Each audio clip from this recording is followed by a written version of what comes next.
So last time we learned about Leonardo da Vinci and how one of his most famous paintings, and probably one of the most famous paintings in the entire world, was the Mona Lisa, and it is kept at the Louvre Museum in Paris, France.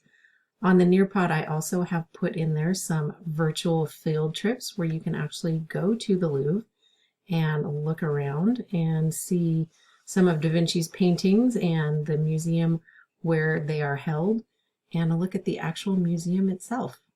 So remember how Da Vinci liked to walk around and kind of follow people and make sketches of them all day long so that when he got home he could sketch them like they were just standing right in front of him? Well, after what he did was he made these sketches in a sketch dictionary. And through the years, he put together a drawing dictionary of heads and eyes and noses and mouths and chins and throats and shoulders and all kinds of things. And for an example, in his sketches of noses, he had 10 different noses in profile, that means looking at them from the side, and 11 full-face noses. So do we know whether Mona Lisa was painted the way she really looked, or did Da Vinci choose sketches from his dictionary to finish the portrait? Nobody really knows for sure. So the mystery of the Mona Lisa continues. Dictionary of faces and features that Da Vinci made. For this picture, he sketched each detail with shading to make it look realistic and rounded. So you can see on here that we have some shading of parts of the man's face that are in the dark. And he was one of the first artists, Leonardo was, to use shading to give his portraits a feeling of space and dimension. Before the use of shading, portraits kind of had a flat, unrealistic look. And there's another reason this portrait looks so real. Da Vinci actually measured the man's face and body to make sure he had it perfect. Da Vinci was so busy with many interests besides painting and drawing that he was never actually able to finish this painting. Can you see parts that look like maybe they need more layers of paint? Yeah, his hands kind of look a little thin. Not sure what this piece of paper is down here, but yeah, they do need a little bit more paint. There's a clue in the bottom of the painting. He's holding this sheet of music. Well, guess what? Leonardo da Vinci was also a talented, gifted musician. Not only could Da Vinci play the lyre, which is this thing right here, and now it's not spelled the way somebody who doesn't tell the truth is spelled. Lyre, that's this thing right here. But he even designed and built his own instrument. A lyre was like a small handheld harp, and Da Vinci had no ordinary design for his lyre. He made his in the shape of a horse's skull. He also wrote some music. You can see that up here. And people of his time said he had a beautiful singing voice. Besides his great skill in drawing, there's another reason his portrait of the musician looks so real. In Leonardo's own words, he will tell you, or I will read how he told you, how he knew the human body from the inside out. I pulled back the skin on a great confusion of veins, arteries, nerves, tendons, muscles, and bones. Well, what's he talking about? He's talking about dissecting bodies. Da Vinci studied the body in the same way that like a doctor today would learn about anatomy, which is the human body. He would use surgical instruments to take apart the bodies or dissect them to learn what was under the skin. And by carefully studying the inside of the body, it helped him with understanding and drawing so perfectly the outside shape of the body, like these hands that you can see. He had done a dissection and looked at what all makes up a hand, or here you can see an arm, you can see the muscles in a face. The first years of work on the Mona Lisa, he devoted a lot of time of his studies to anatomy, and actually he lived in a hospital for 4 years. And he said it didn't bother him at all to deal with dead bodies. Okay, whatever. But as he dissected, he drew what he learned and added notes to his discoveries.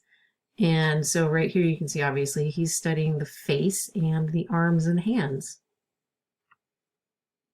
So before we move on, let's point out something very unusual and fascinating about Leonardo da Vinci. So look really closely at the notes he wrote on this page of his sketch dictionary. We can't read Italian, well, at least I can't. But even if you could, you probably wouldn't be able to understand his writing unless you had a mirror, because he wrote things backwards. Have you ever heard of a person writing from right to left and forming all the letters backwards? Why would he do that? Through the years, there have been different theories, but the most logical explanation was that he's left-handed and he found it easier to write that way. But also, he might have been trying to hide his ideas from people who might be trying to steal them. And if you look down here, you can see his name written exactly backwards of the way it is written up here. So we call that mirror writing. Try it sometime. See if you can do it. So as his dictionary of sketches grew over the years, it became sort of like an encyclopedia filling lots of notebooks. No matter what subject any of you might be interested in, you'd probably find that Leonardo da Vinci was interested in it too. He did a lot more than just paint. He was the first man to design flying machines after studying birds. You can see these interesting flying machines he's designed here. And it would be more than 400 years before people could actually build and fly machines like what Da Vinci had imagined. I bet Da Vinci would have loved seeing his flying machine sketches brought to life. And Da Vinci was way ahead of his time. He had lots of designs that he drew on paper. Can you see what this kind of maybe looks like? Well, maybe a spaceship, maybe a tank. Look at this stuff over here. Does that look kind of like a tank? Maybe a war machine? I don't know. But many of his inventions were designed but never built because the materials he needed to build them were not available. In modern times, a science museum in Italy has built models, and there are lots of other museums who have also built models of many of Da Vinci's inventions. As a matter of fact, I think if you look on Amazon, you can find kits where you can buy them and build them yourself. Anyway, this is some sort of military machine tank type thing that's made of wood. Interesting. Another one of Da Vinci's very, very famous paintings. It's called The Last Supper. And if you ever get to actually see this painting, it's in a museum in Italy. The picture itself is like 30 feet wide. So those of you who remember how big your classroom was at school, it's like that wide. It's huge. The Last Supper was painted directly onto the walls of the room, and Da Vinci experimented with different kinds of paint and plaster. Painting on wet plaster to make it part of the wall is called a fresco. However, because of his new technique, the painting began to peel and fade almost immediately, and you can see that down here in the before picture. It almost totally disappeared, but it's been restored and repainted many times. So you can see after it was repainted, just not quite as bright at colors, but I guess they had to do something to save the picture. He also experimented with showing light. So if you look, you can see that there's darkness on this wall, but light on this wall in the painting. Oh, and you can also see how huge the painting is. Look at all these people down here. They're about the same size as the people in the painting. But showing light in the picture, you can see that the sun must be coming in from over on this side because it's shining down on this wall. And some of the people are in light and some of the people are in shadows over there. And that was because Da Vinci wanted it to look like the light was coming in from those windows. And that's why the painting is different from the left side to the right, because he wanted it to look very realistic. Leonardo was born in a small village in northern Italy named Vinci. The word "da" means from, so what does his full name mean in English? Leonardo from Vinci. Today, the simple house where he was born is actually open to visitors. By the age of 17, he was already known as a brilliant, clear-thinking, talented young man. His father realized that he had unusual talents, so he sent him to study for 7 years with a well-known artist. People who knew him said he was sure of himself and was even-tempered and friendly. No one really knew for sure what was on his mind, but he was fascinating to talk to because of his many interests. And here is Da Vinci's self-portrait. He was age 62 when he did this, and he was living in Rome, Italy at the time, and he drew this with red chalk, which has gotten darker over the years and kind of turned brown. Does he seem older than 62? Maybe. He does look pretty old. His spirit must have been just like his face, older than his years and disappointed and tired. He does look very disappointed and tired. He only lived for 5 more years. But what is it about him that makes him look so old and tired? He's got some wrinkles, lots of wrinkles. His beard and hair look like they might be white. And his mouth is kind of turned down.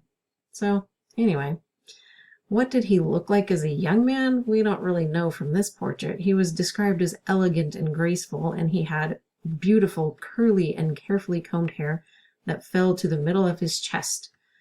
Everyone spoke of his expressive face, his soft eyes, and what a genius he was.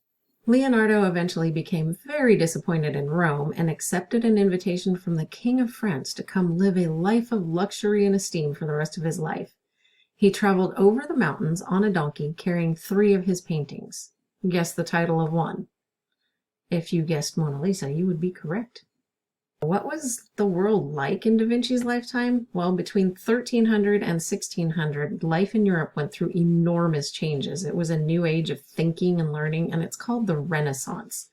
People still thought the world was flat, and daring men set out to explore unknown seas and oceans. And if you remember, an explorer named Columbus actually sailed in 1492 and found for himself the Americas. They had already been found by other people, though. But he found it for himself, and I guess whatever country he was exploring for, Spain. Do you think Leonardo da Vinci fit well into an exciting age of new ideas and inventions? Well, yeah. In fact, Da Vinci is called the ultimate Renaissance man. A list of just some of Leonardo da Vinci's talents, and this is a portrait of him. I do not know who painted that one, but we are going to be making one fairly similar to this. So, until then, arrivederci.